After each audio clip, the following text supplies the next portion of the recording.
Coach. Hey, Charlie. Ready when you are.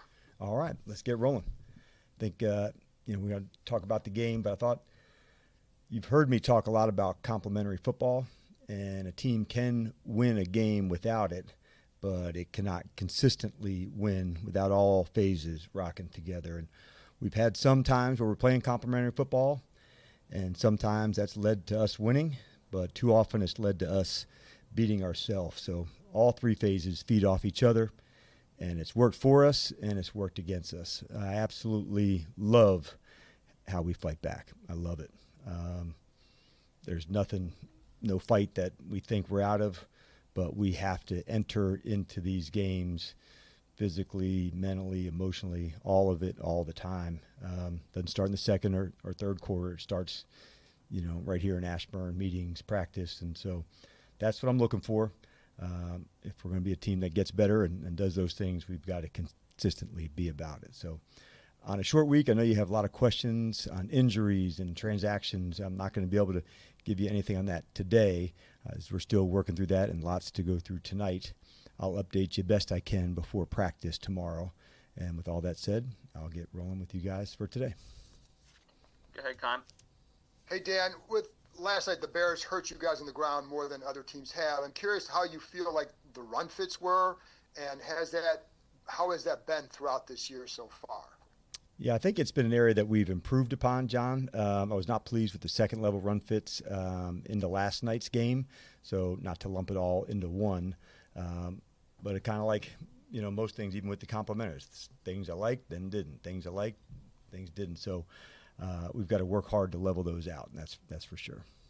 And I know, you guys want to put last year in the past, but I'm curious, last year you had the success in these late game moments compared to, last night, especially. What's the margin for error when you look at things that went your way last year versus maybe a couple times not going your way this year? What's the margin for error here? Yeah, I think the NFL in itself, the margin for error is really small. And, for all of us, you got to know what it's like to win a game. You also, unfortunately, have to know what it's like to go lose it. You got to feel from it, and you got to lean into it, John. And that's what I intend to do, is lean in hard on these moments, because when you have your chances to go get it, you got to nail them. And, as difficult as it was to still be in that space at the end is surprising, but we were ready to go do that. And I'm excited about, what we do and how we will go do it. But make no mistakes, you do have to gain from them, and the margins are small, whomever you're playing. Nikki? Hi, Jen. Just generally about the pass rush last night, and I know you guys signed Drake Jackson. What's the intrigue there in kind of helping that group? Yeah, I thought at the end of the half we had some good pressure, and I know DA and looked like Frankie ended on one. It was good to see that as a 2 minute at the end of the half, but it's just from us digging in always. That's where we're not ever going to stop competing, and finding ways and looking. So we'll do that, kind of the whole way through. Tom?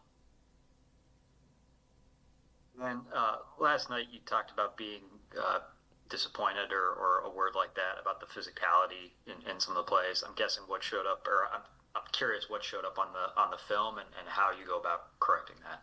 Yeah, I think look, Tom, there's plenty that I was pleased with, to see physicality going, and then there's others that I didn't love it, and that's part of the consistency of leaning in over and over again, and probably what I was talking about even at the top of, just I love the way that we fight back. I want it right from Jump Street and all the way through, and so that's what I want us to lean in towards.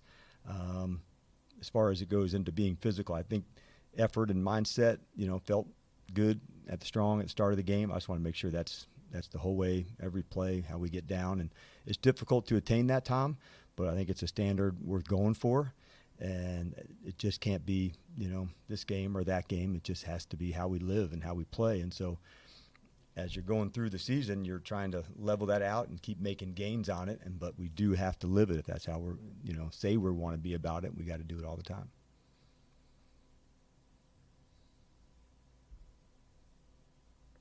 Howard? Dan, What are other things you can or will try to get the team off to better starts from a mental standpoint or a physical standpoint early in games? Yeah, and I thought we were off to a good start, Howard. Then we threw an interception. It was about 9 or 10 plays in, going down the field to get going. So you're right, though, man. I'm digging in and to try and find an edge, to try and find something to do that. It'll likely include something at practice, some type of competition that will go back and forth. Generally, that's where we find our best improvement, Howard, going against one another, trying to find something. So I may just spot it and play to get a jump start onto some things. So that's what I'm looking for from our team. But it'll likely have something to do with the practice part of it first. Thank you. You're welcome. Scott?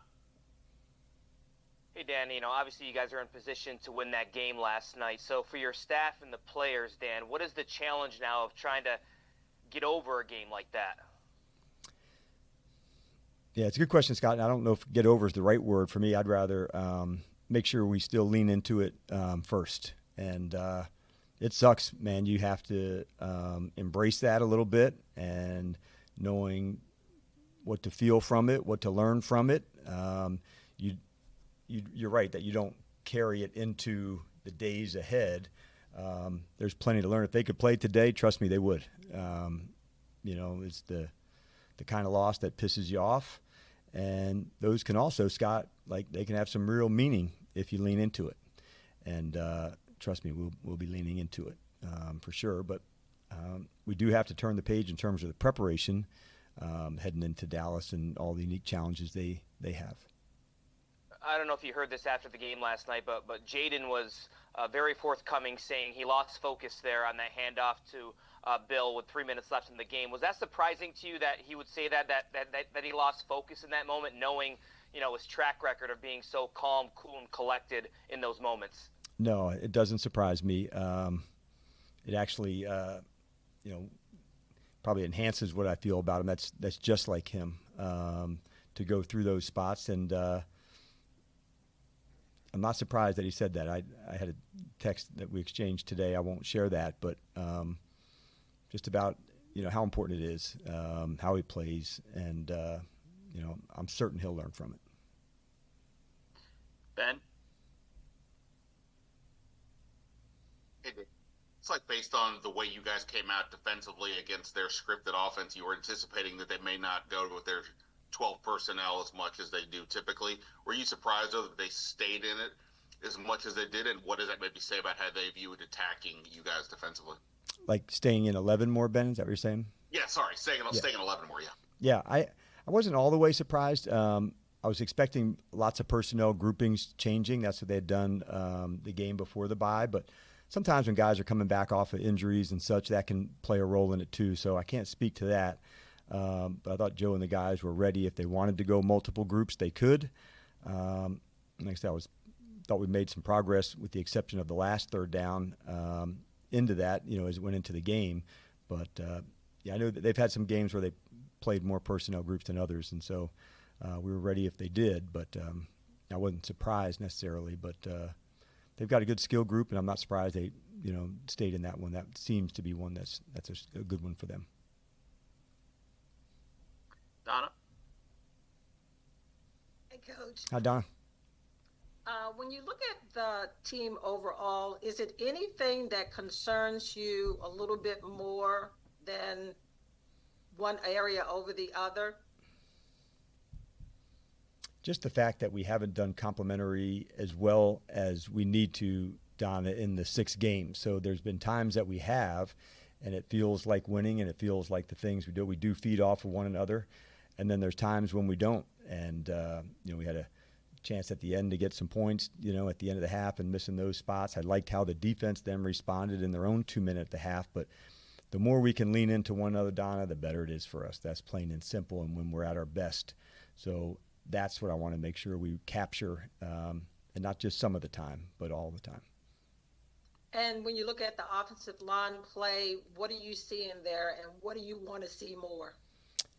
Over the last couple of weeks, we've been pleased with the run game and thought, that was an area we could really lean in to get some bigger gains and some bigger ones to hit. That did not happen.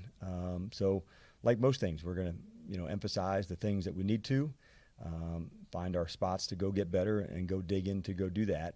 I'll probably hit with you guys tomorrow, how we'll work, different people back into different spots. And I'm looking forward to seeing that too. Thanks. All right. Thanks, Coach. All right. Thanks, everybody. We'll see you guys tomorrow. Thank you.